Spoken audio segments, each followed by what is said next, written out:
Welcome to another episode of the Power Hour. I am Steve, and that is the urban sensation C Red. And tonight, originally, it was supposed to be the go-home show because the show is Chicagoland Championship Wrestling, and Grapple Masters was originally supposed to be April 17th. So this was going to be the go-home show, but since we had to move that show to June 12th. Go home. What did you say? Why you interrupted the intro? Because your ass was late.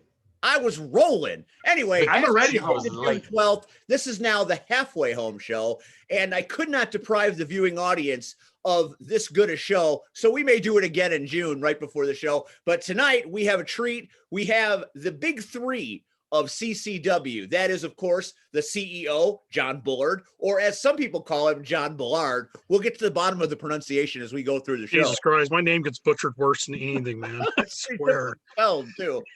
Also joining us tonight from his chateau in Vail is Vice President and Ultimate Interview Master, Mr. Michael Allen. Appreciate it. Thanks, Steve.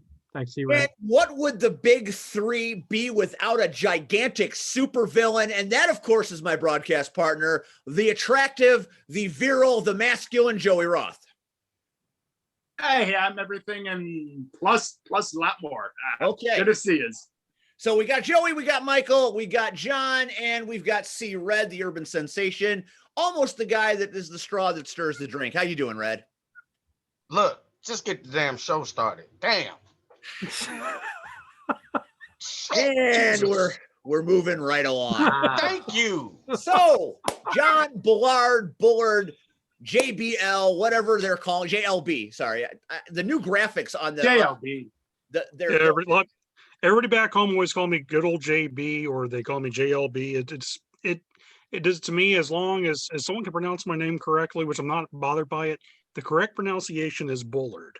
John, the Bullard thing. I love John Scott, Johners as we call him in our inner circle. Johnner just has a great proper British accent, and of course the way he pronounced it, which I didn't mind because it sounds so nice coming from him. He's like John Bullard, and I'm like, you know what, cool. At least it's not calling me a sorry son of a bitch. So I'm happy with John it. Bullard in the You UK. know, so- Those British people can make everything sound good. Oh, I've got herpes. It makes it just sound so magical, doesn't it? It kind of does. I don't. Yeah. The opinions expressed by our guests do not necessarily reflect that of the Power Hour No, and they reflect Bullard you, but not Podcast me. Network. They I just want reflect everybody to you, know. not me. I just want everybody to know we love our British wrestling fans. Powered for TV. Yes, we do. Those guys are our partners all the way through. So if anybody thinks we're not mocking you guys at all, because I get all these emails, messages on a weekly basis from British fans who are planning to come see our show. Once COVID opens up, one of our partners, Wrestling Travel, that actually deals with flights for European fans. We'll be having British wrestling and German wrestling fans coming to our shows. And So- when we go into Germany, that's all I'm saying. Pretty soon, Red, me and you will be taking that flight together, bud. See, Yes. I have a real good friend of mine who lives in London. Her name is Piper Regal, and she's going to put us all up in her what do they call it, a flat out there. Yeah. She's going to put us all up. Piper's going to make sure we're all well taken care of. So pints on her. Yeah, What a worldly bunch we have here on this show tonight. As long as we're not rooming with Steve. Shit, I can't be stuck in the same place with him. Hey, Bad. The hell with man, that. I hear you. you see the man in his Speedos once, it's a life-changing I've event. never seen it, and I'd be damned if I want to see it now. Here's the thing. If I was wearing a Speedo, you likely wouldn't know. But that's neither here nor there. Certainly a conversation for a different show and another time. Thank God.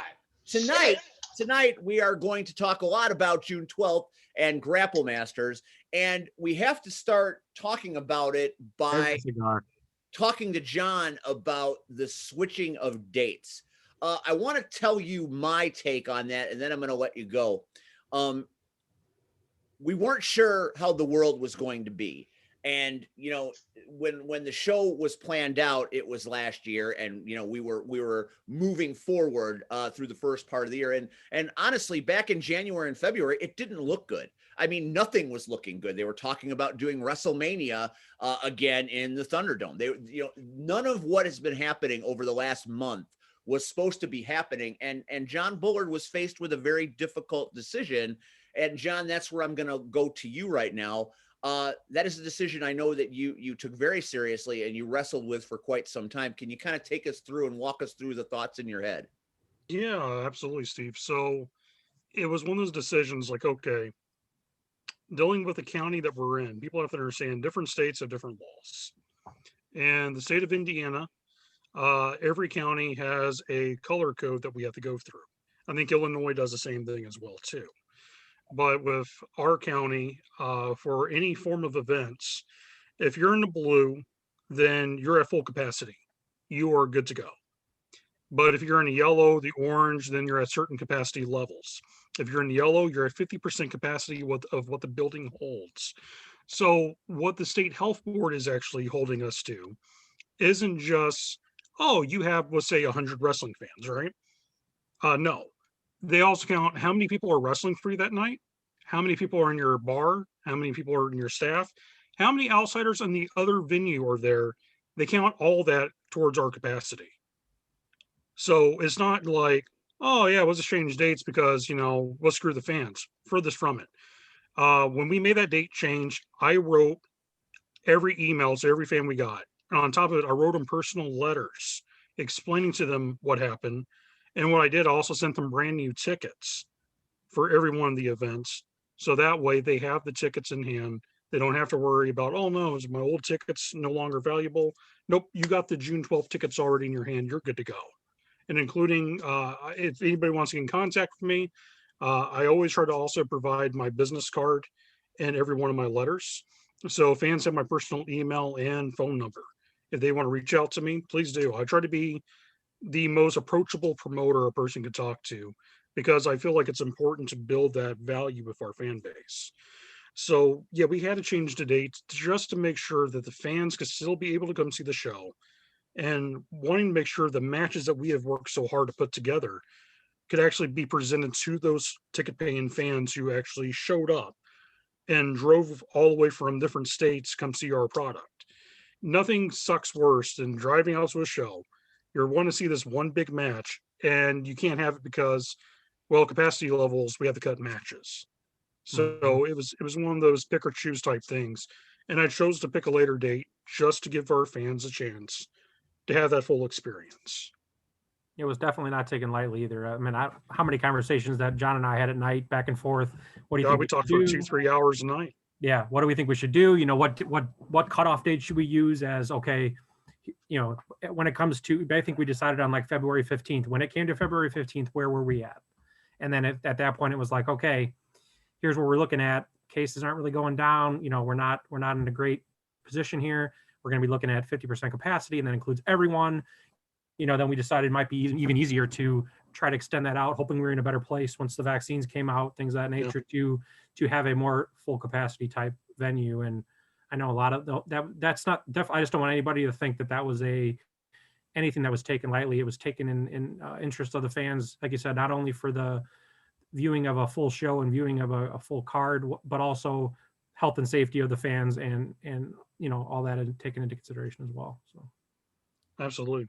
I mean, that's the thing is, everything we do at Chicagoland is taken a day-by-day basis and a step-by-step approach. It's not one of those fly off the wall, hey, let's just go do something drastic for the sake of doing something drastic. It's everything we do as a business. We want to make sure that is affordable for the company, but also something that's affordable for our fan base.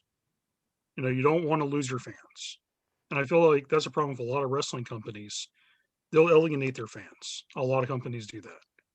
And that's the last thing we would alienate our fans. What we're doing right now is we're also protecting our fans. Our organizations and other companies, they don't care how many people they're going to pack into a building, just as long as they can say, hey, we packed these many people in the building. Chicagoland Championship Wrestling is going to make sure that everybody's going to be safe. Everybody's going to be temperature checked. Everybody's going to be well away from everybody, because you know what, we're still in trying times. As much as I'm a villain and don't really understand, I want to get out there and be who I am and everything like that. Even I understand that we need to be safe. And I wish every other organization, not just around Chicagoland, around the whole entire country, around the whole entire world, would follow what CCW Chicagoland Championship Wrestling does. We care about our fans. We care about our workers. We care about everybody. And we want to make sure that everybody's going to be safe and sound and be able to enjoy the greatness that we're going to go ahead and give to everybody. I mean, not only is it good for business to do that, but it's also good for, I mean, if you came to a CCW show and you left and you got COVID and then, what kind of picture would that put in your head? Because this company was reckless and put packed a bunch of people like sardines in a room and 40 people got COVID out of the crowd. Well, how good would that look? Not only on us, but on the people that got sick. And I got that from that CCW show that they didn't care about. All they cared about was making money that night. The only way I want people to get sick is they're going to get sick of so much great action that they're going to see in CCW, that so much stuff is going to be flying at them with all the action that's going to be in Grapple Masters on June 12th in Michigan City, Indiana. I put that on my eyelids so every time I go to sleep, I remember it's The Michigan big City, MC. Indiana. The only time I want them to be sick in a good way is just all the action they're going to see right here with Chicagoland Championship Wrestling on Amazon Prime and gosh, so many other different platforms that is just so proud to be a part of. Look at Joey Roth. He's a company guy, man. Got that tagline, got that byline. yeah. Yeah, when he you're had to someone like- study it, just as long as the big checks keep on coming in, I'm going to keep on cashing them, and I'm going to keep on saying the truth. But let's be honest. We already were ahead of the game. I mean, our very first show, and we walked in to temperature checks, and everybody had to mask up, and so we were already ahead of the game. John had put together pods as far as seating arrangements the best he could. And I mean, it's a wrestling show. People are going to start moving chairs and not literally picking them up, but they scoot and, so, I mean, I got it, but I don't know. People might want to pick up chairs to throw them. People might want to pick up chairs to throw them at you, C-Red, because you know what, the way you are. The way you are ringside. All these guys. Put your damn hand down. Exactly. Well, I mean, and if they bad enough and they think they want a piece of the ARC, bring your ass on.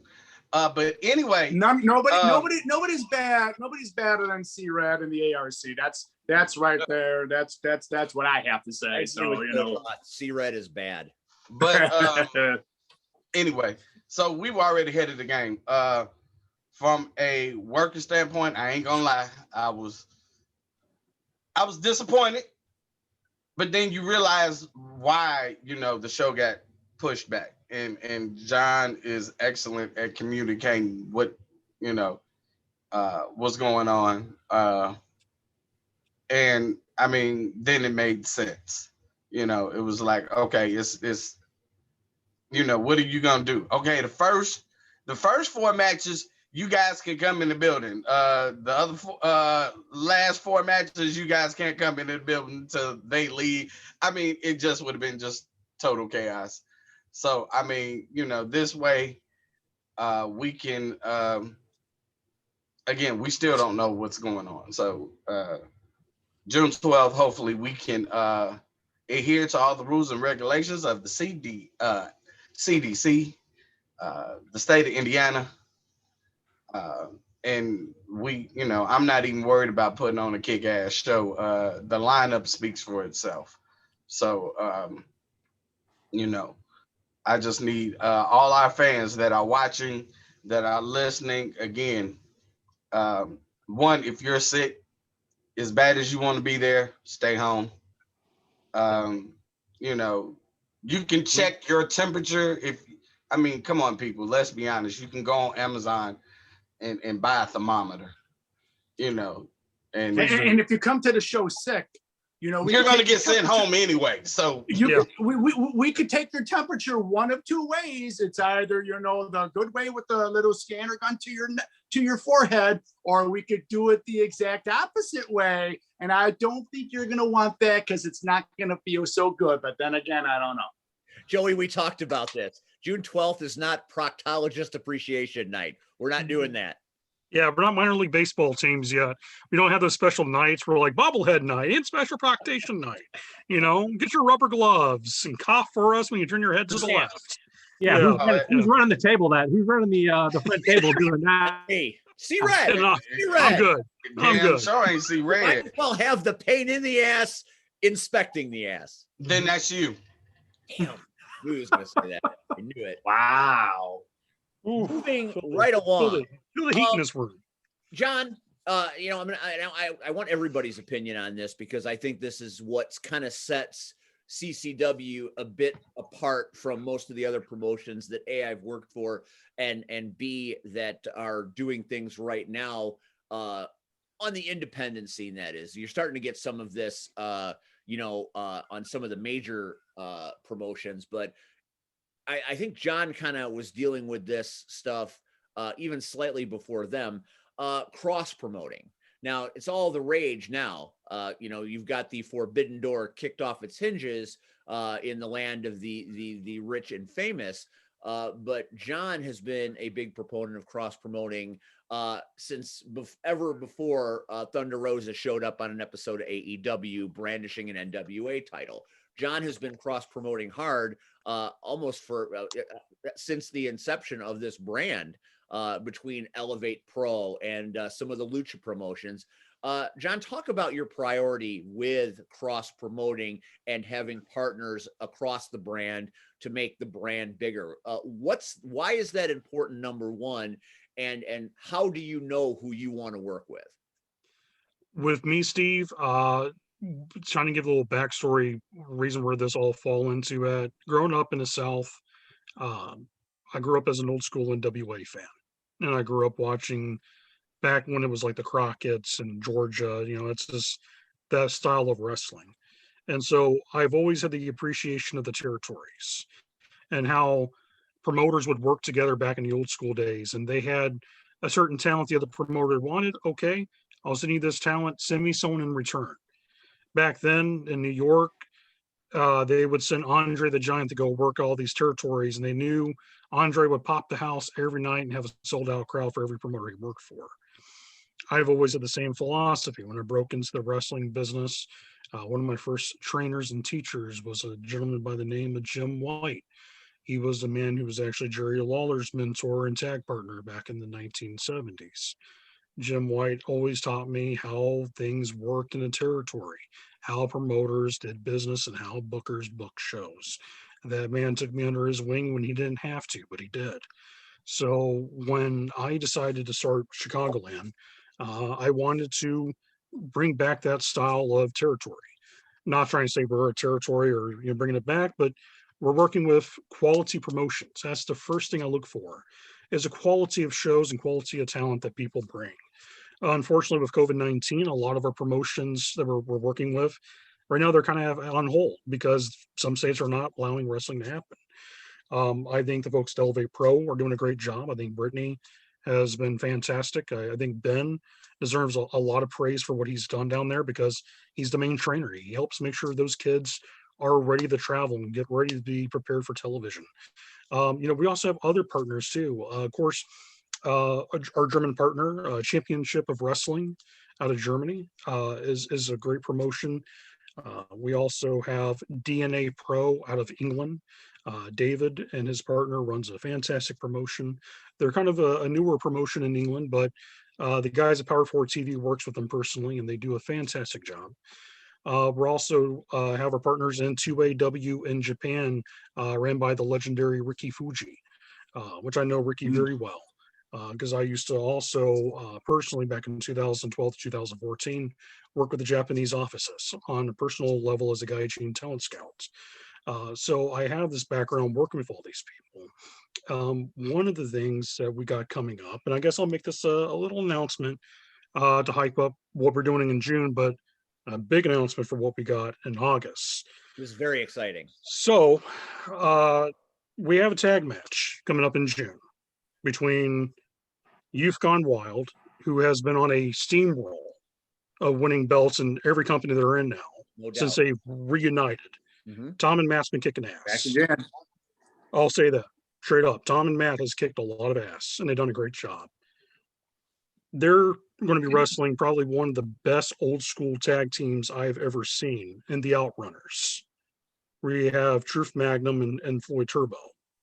And those guys were trained by Rip Rogers. They were trained by Al Snow. They were trained by Nick Dinsmore. They were trained by the best of the best. Truth Magnum, Shiloh Jones, had started wrestling professionally at age 13 years old. Professionally at 13, making a living working against grown men.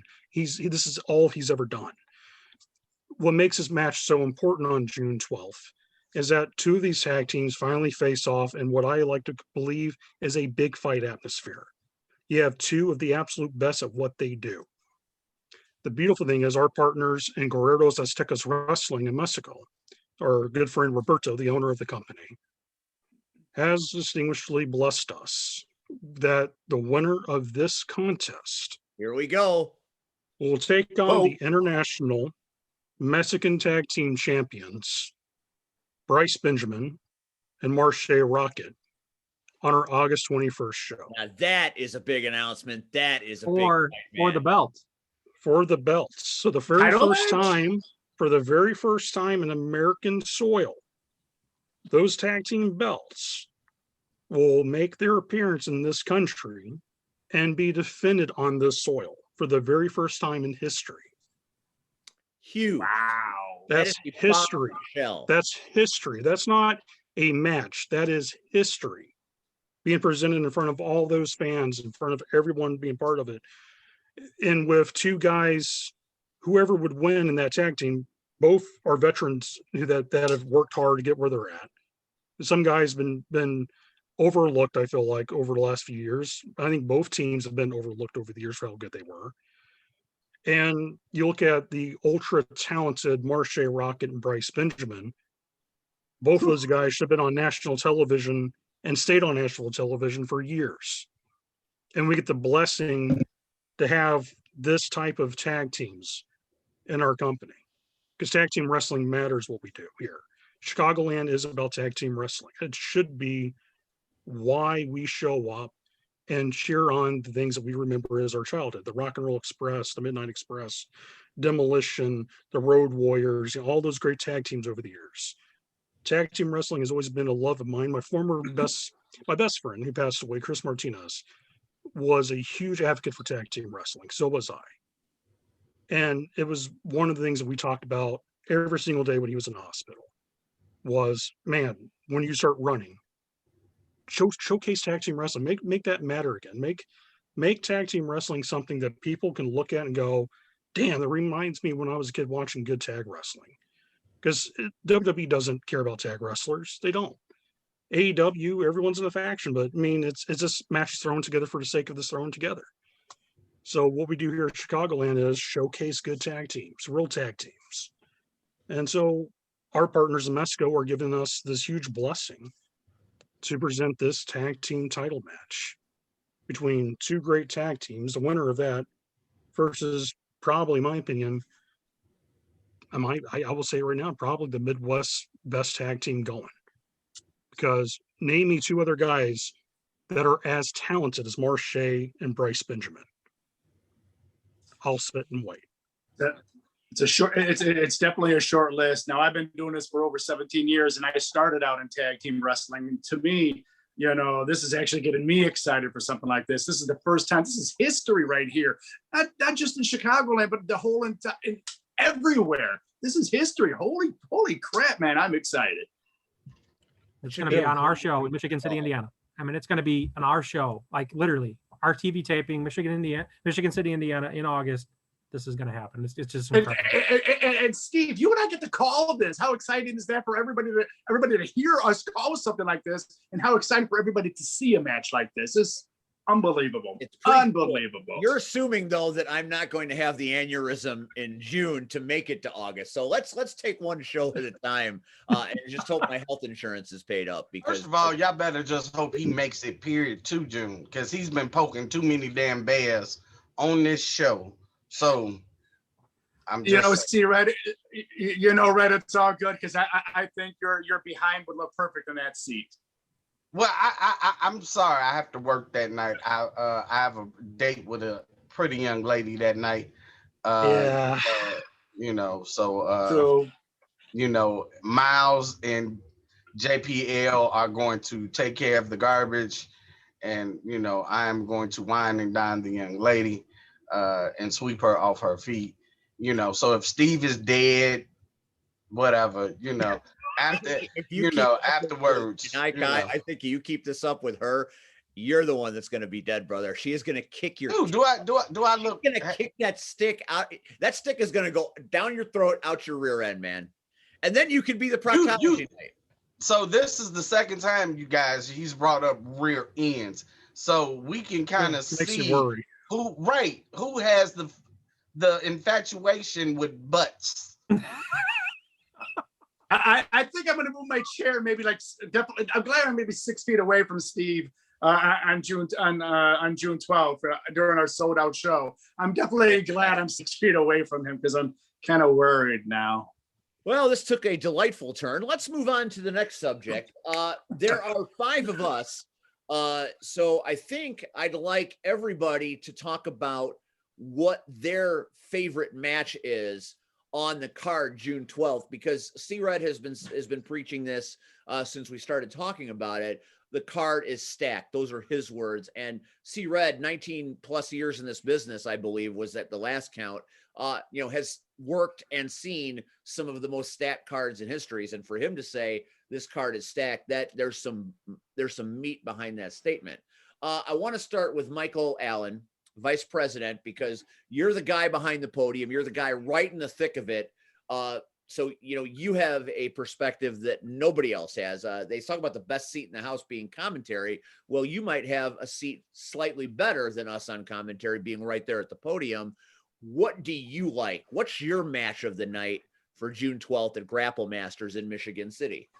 Now, when I look at the card up and down, this is not an easy decision by any means. I mean, you have a main event that's out of this world with TV talent. You have up and down this card is unbelievable. But I think a match that is going to surprise a lot of people is actually the opener, which is Garrison Creed versus Zeke Kickham. And I have a feeling that match is going to surprise a lot of people with how good it is. You have 2 guys who can really go, and 2 hard-hitting guys. And I have a feeling that when that match is over, that crowd's going to be so hot that this show is going to be even better because of that match. Zeke put on a show. I think Zeke really showed up in that championship match against Ewok on our opening show, and showed really how good he was and how much he can handle in that Urban Honor Crown Championship match. And then you put someone who was in the main event of our last show, Garrison Creed, who he speaks for himself how good he is, and you put those 2 in the ring. I think the hard hittingness of that match is going to be a trendsetter for that show, and is going to put that show basically just skyrocket that show for the rest of the card. I really am excited about that. Like I said, I could speak about any of the matches on this card, but that match excites me, especially because it's going to start the show off. That's an interesting opinion. And, that I think is one of the great coups of the original Grappler Master show back in October. Nobody knew anything about Chicagoland Championship Wrestling. Nobody had seen us before. Nobody had seen what John had planned. And to feature the first match of the night with Miles Mercer and Yoya, obviously Miles Mercer with C-Red, the energy and the electricity that match gave off from the moment they entered the ring until Red and Miles did the beatdown on Yoya and walked off in a very foul mood. That really set the tone. And I think we all can agree that one of the things that sometimes gets lost in wrestling promotions, the way the shows are booked, is sometimes people forget that the match number one, the opener, is possibly the most important match on the card This because it sets the tone for the entire night. Yes, your main is your big fight feel, but if you don't start off with reckless abandon and get those fans emotionally invested from jump, you got a long night on your hands and it doesn't always go well. So, Yoya and Miles set a precedent for show openers. And I think Michael's very, very accurate with his statement that this almost ups the ante, because Garrison Creed on this show said his mission objective is to take out Zeke Kickham and get himself back in the CCW title picture. And that soldier, when he's on task, is a Picasso of violence. And again, that makes that match even more compelling. So, And Mike, you're exactly correct when you say that. Booking wise, if you think about it, that is there's no more accurate statement. If your opening match does not hit it on the head, that can ruin your show. And I will say that Yoya and Miles set the tone last show, and they made that show. They had that crowd so hot by the time that second match started, we were ready to go. And you can't lose. I always talk when I talk about booking. Yeah, when I talk about booking, there was a line I heard years ago from Lance Storm, and he said that if I'm not the main, I want to be the opener. So what does that tell you? your opening And match when you is have your some of that, first and when you have main some of event. that, and when you have someone like the mercenary Garrison Creed, who was my choice to win the main event of the last show, which is okay. But when you have someone like the mercenary Garrison Creed opening up the show, there's nothing better for a guy like him who just wants to get it over with, get that first shot and the final shot right out of the gate. And he's going up against Zeke Kickham, who I was so impressed with at the last show, because you know what? He lived up to his name. He kicked the you-know-what out of that. He kicked the dog out of everybody. So Garrison Creed versus Zeke Kickham, I'm guaranteeing you right now, that match is going to start everything. And it's just going to, everybody else after that has a lot to live up to. You know, I want to say something too. On that first show, there was a reason why Miles and Yoya was the opening. And I'll tell you why. Uncle Red's one of the big reasons why, because I know you put Red out there, Red's going to get the entire crowd riled up or entertained, one of the two. A little, sometimes A and B, depends on how the crowd is. There are some fans who love them some good villains, and there's some fans out there that hates the bad guy. Either which way, he does his job. I'm a villain. But I look at both Yoya and Miles as the future. Miles, I've said this about Miles since day one, since I first got in the ring with him when I wrestled. And I told Miles this. Miles is one big match away from being a breakout star in Chicago. Not just Chicagoland, but the city of Chicago. He just needs that one big match for someone to look at and go, holy shit, we have been sleeping on this young guy for so long that we have a diamond in the rough. And I've always told him, I said, dude, you're a diamond just waiting to be polished. He's got Red. Red's the best at what he does. Red knows what it needs to do to be there to get to the dance. And I will say this, Yoya, look where he's at now, man. He WrestleMania weekend. He was the talk of WrestleMania weekend. Him and Leo Rush had a banger of a match that everyone talked about. You know, he's putting in the miles. He's putting in the travel. He's paying his dues. He's sleeping in the car. He's putting in the work that you want a young wrestler to do to get to the dance, be on television within the next year or two. Miles is right there with me, man, because to me, all it's going to take is the right eyes, the right people, and the right talent to work with him. And he'll be the next guy that every promotion in Chicago will be itching to book. And I told both those guys why that first match happened. I was like, you're the future of this company. You're both very young guys with a lot of years ahead of you. This is your chance to show the world what you can do. Go out there and do it. And they did it. Boy, did they indeed. Let's move down to Joey Roth, the supervillain, broadcast commentator extraordinaire. Yes. Joey, you know all the matches. Which one do you feel is special? And I mean, they're all special, but which one are you looking at with a special fondness? You know, I'm looking up and down the card, but what I want to talk about is Mr. 3%, John Hudson with the Chicago connection.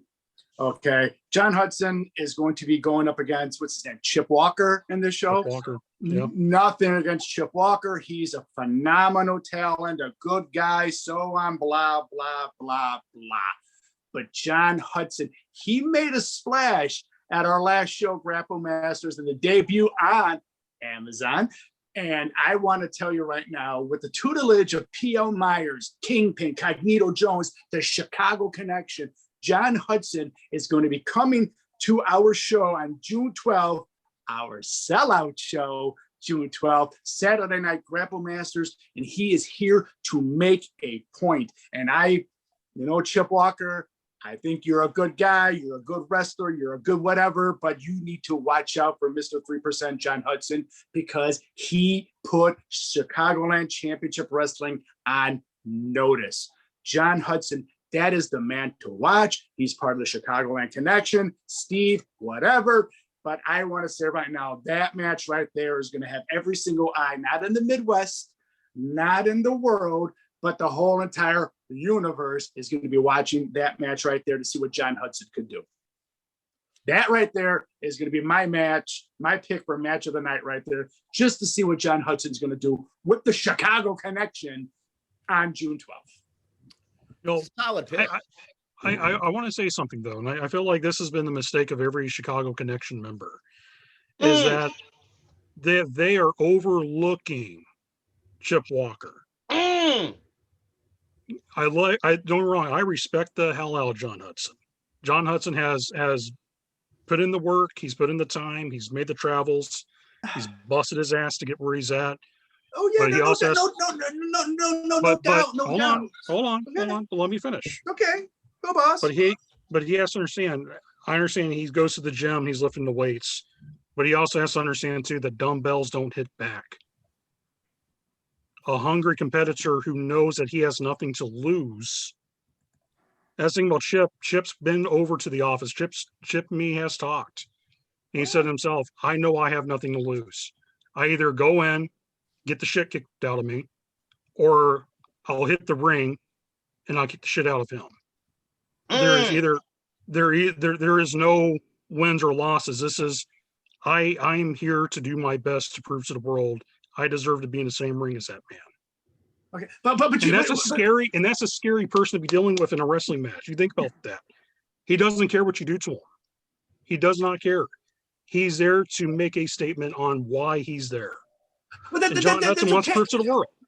That's okay. You can make a statement. He can make a statement all he wants about, oh, I'm here to just show it doesn't matter if you win or lose. Of course it matters if you win or lose. This is professional wrestling. What you want to do is you want to win your match. You want to beat your opponent. You want to go on for the world championship. And that's what John Hudson wants to do. You think he's sitting there lifting his weights? Yeah, sure, he had a little bit of a surgery, but right now he's in the gym. Surgery doesn't mean anything to him. Right now he's in the weights. He has Cognito Jones in one ear. He has P.L. Myers, the P.L. Myers in the other ear, going just push and push and push. Do you think wins or losses matter anything to John Hudson? Of course they do. That's why he always wins. So Chip Walker can sit there and be, oh, you know what? I don't care what's going to happen. I'm going to sit here and just be so all happy that I'm going to be on the show. But you know what? John Hudson, he knows he's on the show. So Chip Walker, he better get his big boy underwear on, because he's going to need it in this match. And he better have some kind of killer instinct to even try to get against John Hudson. So you know what, Chip? You know what? You're going to be okay. You're going to be fine. You're going to smile, whatever. You're going to be all happy and everything that you're in this match. But you know what? You got to have that killer instinct, because if you don't, you're going to be counting the lights. Well, Fair enough. that is some strong statements right there, indeed, on both parties. John Bullard is the CEO. He is the guy that had the vision that are bringing us to the table on June 12th that brought us October 3rd. John, I'm very interested to hear what match. I mean, you're responsible for a lot of this, so I know it's going to be hard for you to pick just one, because they're all kind of your children. But is there a match out there that you're going to be paying special attention to? And there's so many, Steve. You know, I can't pick one. It's a tough question. I understand. I have a few. If I could actually just run down the entire card and tell you why every match really is important. You're the boss. Why- You do what you need to do. So you got Zeke versus Garrison Creed. That's a hoss battle, straight up. Two big dudes, don't back down. All they know is go forward and knock each other out. Then you got, you know, you have ARC versus Wolf Kai Dojo. And you have Jackson P. Larkin, who's one of the hottest up and comers in wrestling, that's making a name for himself. And you have, in my opinion, if I had to pick a top 5 blue chip prospect, Miles Mercer is my top 5 pick. I'll just say that. Miles has it. And then you got, of course, the legend himself, C-Red. On the other side of the ring, you have, fresh off of their WrestleMania performances on the weekend of WrestleMania, Yoya and Janai Kai, who impressed the entire crowd at Josh Barnett's Bloodsport, teaming up with Brave and Fett, who's been on a roll, you know. And that match alone is a mix of different styles, but so much personality in that ring too. That to me might be the show stiller of the night, because I think it's going to get the crowd so worked up. John Hudson versus Chip Walker is Rocky. It's the closest thing we're going to see to a Rocky Balboa style story, because you got a blue collar Valparaiso, Indiana guy who is doing his best to make a stamp of his legacy in wrestling versus a guy who for the last 10 years has been killing it in wrestling, in John Hudson. And John Hudson's been the guy who's been overlooked by a lot of people. Now he's coming to a company he's seen all over the world. We're in 130 countries with on Fight TV. And he's getting a chance to really show the world who's been sleeping on him, why they shouldn't be overlooking John Hudson. I want everybody to know this right now when I'm saying this. I am never going to discredit John Hudson or the Chicago Connection. I have a lot of respect for both people. I just want to see a fair contest between those two. Then you got the match I think some people are definitely sleeping on and shouldn't, because I think it's going to probably be the most violent match of the entire night. You have a coin toss between this. You have Jay Cross versus Ewok for the UHC title. And my God, that's a mirror match, because they both wrestle the same style. They just go in, beat the living hell out of someone, and they go home. That's going to be a bar brawl. Straight up, I even feel like that match should be no disqualification. Just let them fight. It might be in the bar. It might end up in the bar. Yeah, like I really think the count out should be thrown out. Just let them fight until the last guy is no longer able to stand. Just let it go. And then on the other side of the coin, you have No Coast versus the Tribunal. And that went from a quiet tag team match from the first show to the one match I feel like everyone's been talking about, because it grabbed everyone's attention when the Tribunal kidnapped the guy from No Coast's camp, their neighborhood where they're from, and they beat the hell out of them. Then No Coast retaliated back. Now I'm hearing from Paragon's camp, they're planning to do a retaliation. It's turned out to a full-blown out gang war between a group of guys that don't like each other. At first it was supposed to be, funny. Yeah, it's a nice tag match. We'll have fun with the kids. And then the comedy got under their skin. And it pissed off Paragon. It pissed off, Jace Thorne. Jace Thorne, to me, scares the hell out of me. I don't know about you guys. There's something kind of eerie about a guy praying to God. He's asking God not to help you, but stop me from hurting him. And God is an answer, so he does it. Something a little creepy about that. I ain't gonna lie. Yeah, then they on top of that, somebody in the trunk, John. They're gonna put somebody in a trunk. How does that work? Well, all I hope in this match, No Coast kind of grows up before this match, because they're going to need to go up against the Tribunal. The No Coast they've been running around, like you guys said, gaga. But you know what, June 12th, it's time to get your fighting shoes on, babe, because they're going to need them. The thing is, we might actually see literally either a death of someone in the ring, or we might see I hate to call it like a coming of age story, but it might become a coming of age story where two young guys that we kind of watch grow up in the business. I know me and Red we watched No Coast grow up in the business. You know, they're young kids. You know, and it's not a knock on them. They're young. They're considered to a lot of veterans. They're babies. You know, but they work hard and they're tough. They'll take a beating. They'll get back up. That's one thing I hope Paragon and Jace and Big Chris knows, that you could beat the hell out of Joe Blues and Brian Crazer, but they're got no common sense. They'll get back up and keep coming at you. And it's something that we might see them turn full-fledged of who they've been wanting to become. You know, they're grown men now in the wrestling business. And to me, that's man, I hope we have a lot of security for that. Yeah, I have a bad feeling on that. I'm not gonna lie to you guys. I have deep down my stomach. You guys ever get that stomach feeling when you encounter certain people, you know, like, man, something's bad about to happen. I'll be honest with you guys. Ever since I signed that match, and me and C-Res talked about it, me and Michael's talked about this. I have a bad feeling about June 12th with that match. I don't know what it is. I just doesn't feel good. Yeah, you do. Yeah, you do. You know what it is. And I mean, let's just call it for what it is. And I hate to stop you and interject, but this is my match of the night. This is, for the simple fact, this is no longer a tag team match. This is a freaking fight to the death. And again, let's be honest. I've been telling, if y'all ain't been watching this show, I don't know what y'all been doing. But Steve has been poking the bear since October. Yeah, Paragon's pissed off at you, Steve. He has been poking the bear. I'm not gonna be disrespected by anybody. I disrespect you all the fucking time. Shut up. You know, anyway, So much vulgarity.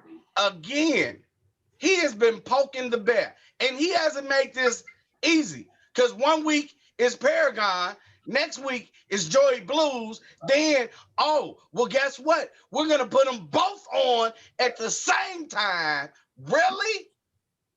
Stirring the freaking pot. It's good ratings. And ratings, but think about what your ratings did. They got somebody kidnapped. Your ratings that you wanted put somebody's life in jeopardy, Steve. I want you to really think about that, because you stirred the pot. And you can smile with a fucking grin, but I guarantee you, his family isn't grinning right now. His family is hoping that, guess what? Not only with this COVID, but guess what? That they can feed him through a tube. They can get him clean, pure blood. But for you, it's a joke. It's not a joke. It is a joke, because you wouldn't have done it. Nobody does that. Listen. And then you turn around and you have constantly on social media poked the bear at Paragon, talked about Paragon, disrespected Paragon. If you don't think that now, yeah, maybe these two kids will grow up. Yeah, because guess what? Clearly they're going to have to. I doubt it. But guess what? I wouldn't be surprised if that African Kane, Joey, duck. Joey, grab your queen, move her out the way, because he's swinging like Hank Aaron, and he's not swinging at y'all. He's swinging at your partner. And I wouldn't be surprised. So I wouldn't be surprised that if I have to hear 911 being called because somebody's head is bashed in and blood is everywhere. I believe it's going to be match of the night, but not for the reasons that we should want it to be. The match of the night should be the Frogun versus the Shogun. Yeah. But Steve has been stirring this shit for months. And again, instead of just letting it die down, trying to let cooler heads prevail, as always, no. So whatever happens, and I'm speaking to the front office, when you sit back and you try to figure out where the hell did this go wrong, the first person I want y'all to look at is Steve. Blame Because Steve for nobody everything. told him to keep stirring this damn pot. I don't He know should about have you guys. let it go. Let them be. They should not, they shouldn't, if they choose on their own social medias to go at each other on their own, that's one thing. But for a third party that's not even wrestling, that's not a wrestler, to constantly stir this damn pot, can you imagine what happens if the fight gets out of control, security can't do anything, and a fan gets hurt? All He's because happy I can Steve, hide behind Steve. well, shit, the whole fucking locker room can hide behind Steve and not be seen. Well, this is fantastic. Okay. We'll continue will- to go through the card. I'm The gonna whole thing about Paragon. I mean, the whole thing about, I don't know about you guys, but I didn't know much about Jace Thorne, and Jace Thorne was kind of, to me, just a wrestler I had never seen. But whatever happened with all of this, he snapped, and he's become someone that is not going to be pretty moving forward. So I know, me personally, having to be on site and be next to the ring during this and having to interview these people, and I have a little bit of fear for my own safety in this situation now because of what it's become. No, Michael, what you need to do, and I'm being serious, is get the hell out the way. Yeah, same. Get on the stage or go to the back, whatever. Don't stand around there. I have never, again, in all my years, seen four dudes. And here's the crazy thing. You're talking about Thorne, right? But Brian is the wild card in all of this. And I'm scared about that. Because I see a young man, typical nowadays, he can't express how he feels, and he is going to do something stupid. Something. I've got that feeling. Talking about crazy. Like John talked about. That right there, figure that's gonna be no coast downfall. As I think they're taking the tribunal way too lightly with all this jocularity and all this fun stuff that they're doing. That they're gonna get hurt. C-Rod, I agree with you. I thought that. And trust me, Joey, I thought that too, until it got personal. Yeah. And tribunal sent a message. And Your the friend- last thing I ever thought is No Coast would do something on their own. So for them to travel to the tribunal's turf and do the same thing, this ain't gonna end good. This is not gonna end good. To explain, the guy that tribunal beat up on, his name is Patrick. Patrick grew up in the same neighborhood with Brian and Joe. Patrick is still in the hospital. He had a ruptured spleen. He had a concussion, stage 4 concussion from that, level 3 or level 4, as they call it. 5 of his front teeth been knocked out. And he's hooked up literally to a respirator because they broke all of his ribs. That's not a beating. That's damn near what's in the person's life just because you're friends with someone I don't like. Think about that, guys. Think about that as we're. But that's John. But that's not for us to think about. That's for Steve, because Steve started this damn pot. Steve started this, and even as I talked about Patrick and everything that he is physically going through, Steve is sitting over there snickering and laughing. And think about it. We're in freaking COVID times. Can you imagine going through all of that and your family can't visit you? Think about that, Steve. He's damn near on life support and his family can't be there. But how disrespectful is it that your ass is sitting there snickering about it? Because you find it funny because he's damn near, again, on life support. You know, I've sat here and I've listened to everything that's been said, and you know, it wasn't snickering or smiling about a man being injured. No, that's not You it. didn't? Oh my God. Wait till the video comes out. Everybody will be able to see you when we talked about him, and you're sitting there. I was not smiling at the injury per se and the violence that's going on. I'm amazed that someone that's as worldly and knowledgeable about life and this business, like someone like C Red, could think that something that I could do would be responsible for something like this.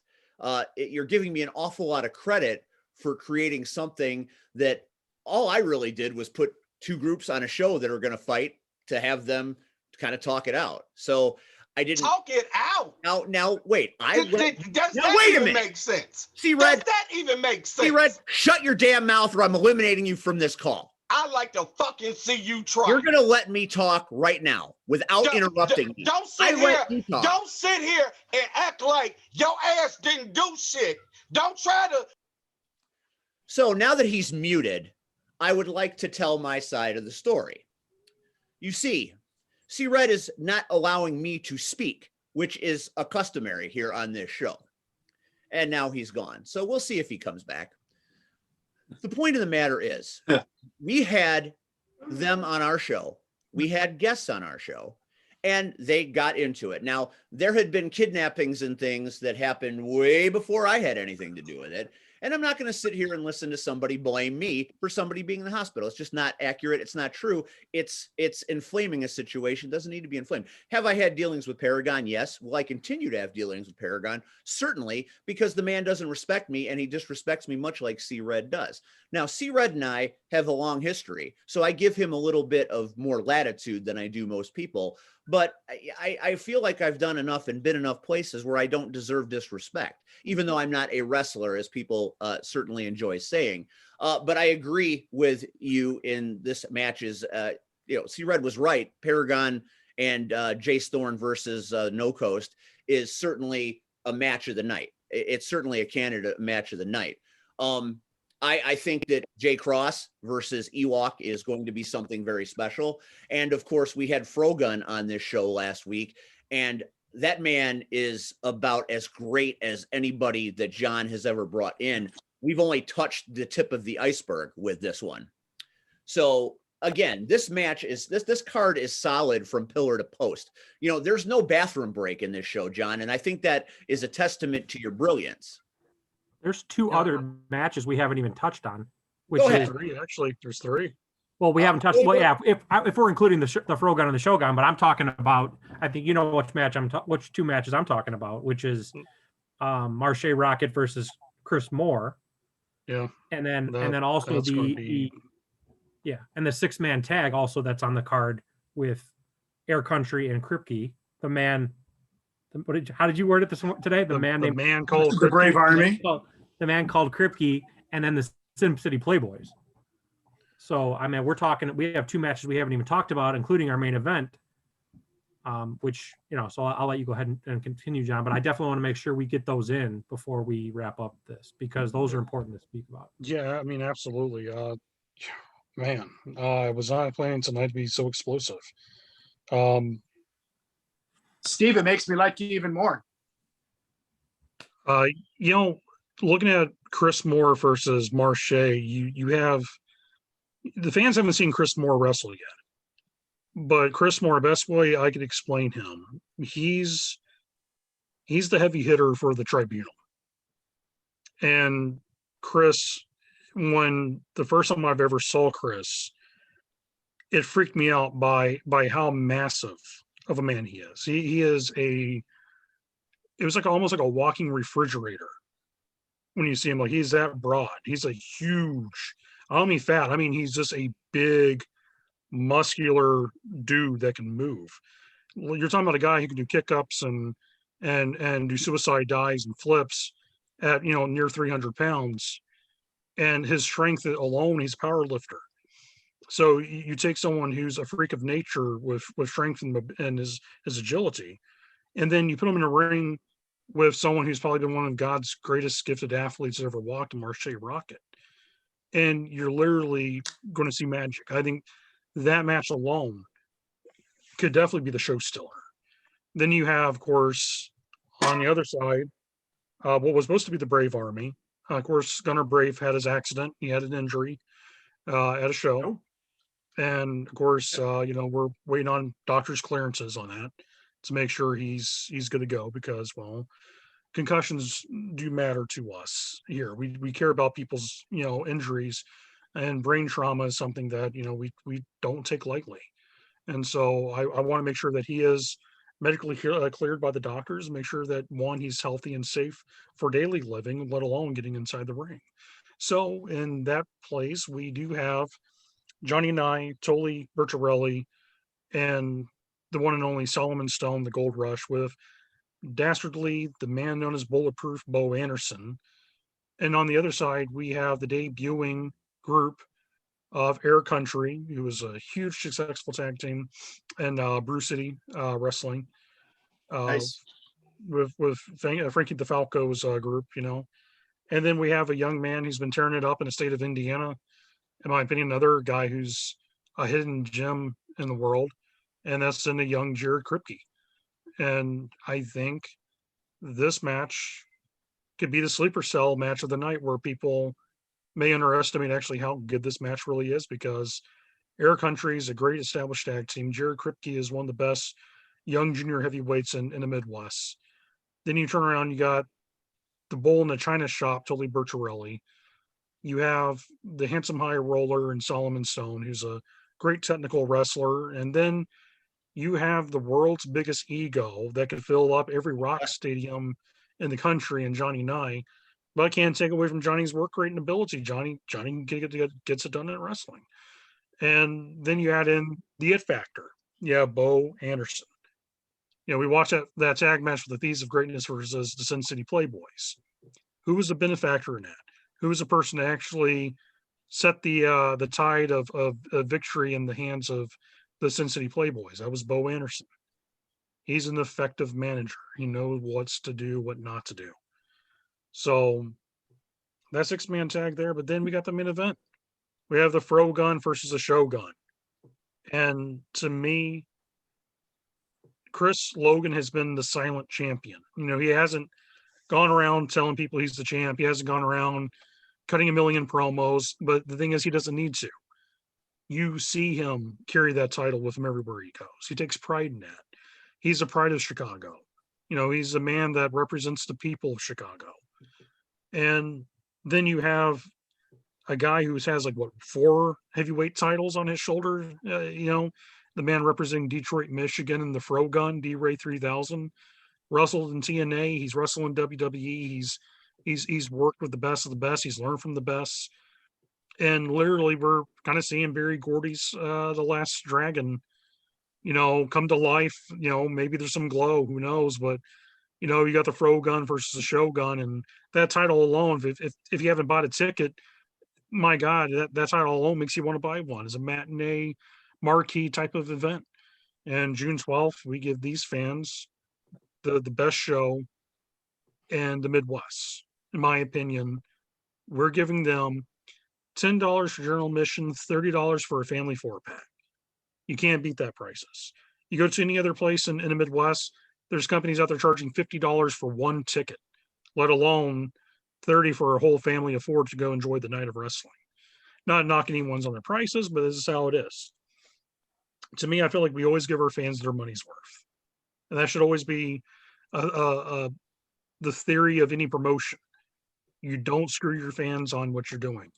You give them their money's worth. You make them feel like they have went to an event, not a show. When you come to us, you're seeing an event. And it's one of those things that you may never see it again or the same match again, because who knows what might happen. So June 12th is building up, and I think August 21st, history is going to be made. And you're part of a TV taping. Don't forget, when the fans come to our show, Absolutely. they're part of a TV taping that is going to be advertised across the entire world. I mean, that's one thing that's special about what we do. And we're on Fight TV, we're on Amazon Prime, we're on all these Power 4, we're on all these different networks, and that's one thing that a lot of people can't say that they do, and then we do that every show. Yeah, and you know what? I have friends. I have friends in England. I have friends in Germany. I have friends in Austria. I have friends in Australia, New Zealand. This is truthful, and they have watched Saturday Night Grapple Masters on Amazon Prime. We are completely worldwide. Nobody else could really say anything like that. They're not, and if they do, they're not going to have the action that Chicagoland Championship Wrestling has, and they're not going to have Steve and, of course, my brilliant voice to carry them through the magic and the stories that they're going to see. That is why Chicagoland Championship Wrestling is sold out on June 12th. That is why our August show is this close to being sold out. That's why you cannot sleep on Chicagoland Championship Wrestling. That's why you cannot sleep on the Shogun, Chris Logan. Again, we're going to have so much fun. You cannot sleep on Youth Gone Wild versus the Outrunners. You want to talk about a hard-hitting match? I think people are sleeping on that match, considering what Youth Gone Wild has done as of late and everything else. That is why Chicagoland Championship Wrestling is the #1 organization. Anywhere you have me, you have Steve, you have Mike, you have John, you have Roxy Hart, you have everybody. That is why we are #1.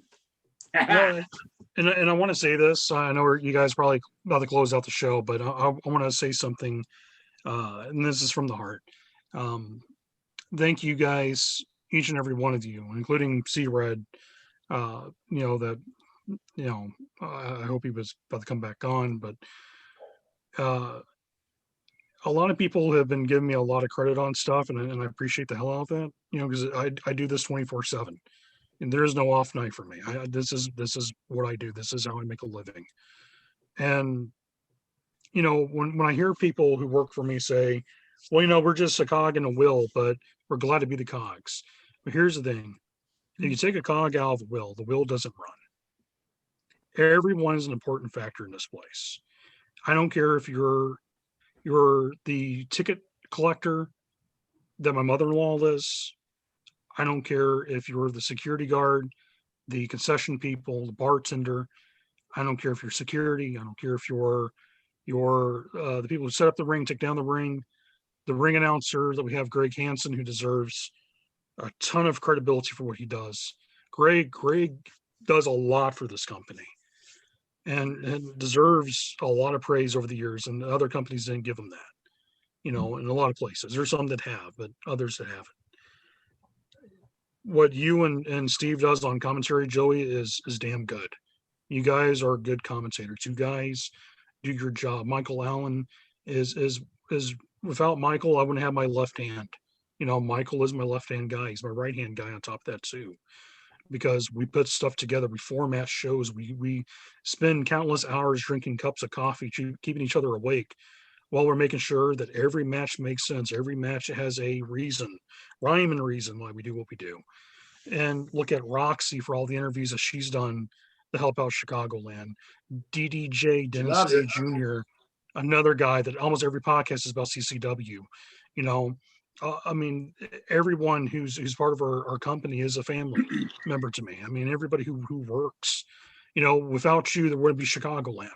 And without the fans, without the loyalty, our sponsors, the people who've been part of this, we're winning and we're successful because we're working together as a team. And when you have that, there's nothing that can stop you on that. Because if you believe in yourself and you work together, that is the greatest chemistry there is. Sometimes we may not get along with each other. Sometimes we may have arguments. Sometimes we get heated on stupid shit that we shouldn't say to each other, because for the love of God, we're all human beings. We have our flaws. But we work together probably better than any other company I've ever encountered. I ran a successful promotion back home, and I can tell you what I did back home doesn't hold a candlestick to what we're doing now. And I am truly beyond humbled and grateful for every one of you folks who works with us, for all you fans who buy our tickets, who come see our show, and people who can't see the show, but they watch us on Amazon, Fight TV, Powered 4, and High Spots Network. Without you, we wouldn't be here. And we survived through this pandemic. We'll still be here, and we'll continue on doing what we do best because it is for you, the fans. So thank you. This has been an excellent view behind the scenes, in front of the scenes, and all over the place on Chicagoland Championship Wrestling. And we still have a little bit of time between now and Grapple Masters on June 12th. I hope this got you excited. I hope this makes you think that there are some pretty cool things happening, and you will see them get cooler as we go forward. John Bullard, or Bullard, depending on what half of the world you're in. Some people just call me JB, man. It makes it easier. JB, thank you for your time. Michael Allen, as always, it's a pleasure. I hope we didn't interrupt tea time in Vail. And Joey Roth, you are quite the villain and quite the attractive Homo sapien. You know what, Steve? If I'm going to have to kiss another guy, it's definitely going to be you. And there you have it. C-Red and I clearly have some issues to work out, and we'll try to get that cleaned up before next week, where our guest will be another person very important to the future of this company, the Ice Pick, Vic Capri. John knows him well, Mike knows him well, Joey knows him well, and C-Red knows him maybe better than anybody. He'll be on our show next week. Gentlemen, it has been my pleasure. It has been my honor. This has been the Halfway Home Show. We'll see you June 12th for Grapple Masters. I'm Steve. On behalf of C-Red, John Bullard, Michael Allen, Joey Roth, thank you for watching the Power Hour. We will see you next time. Good night, everybody.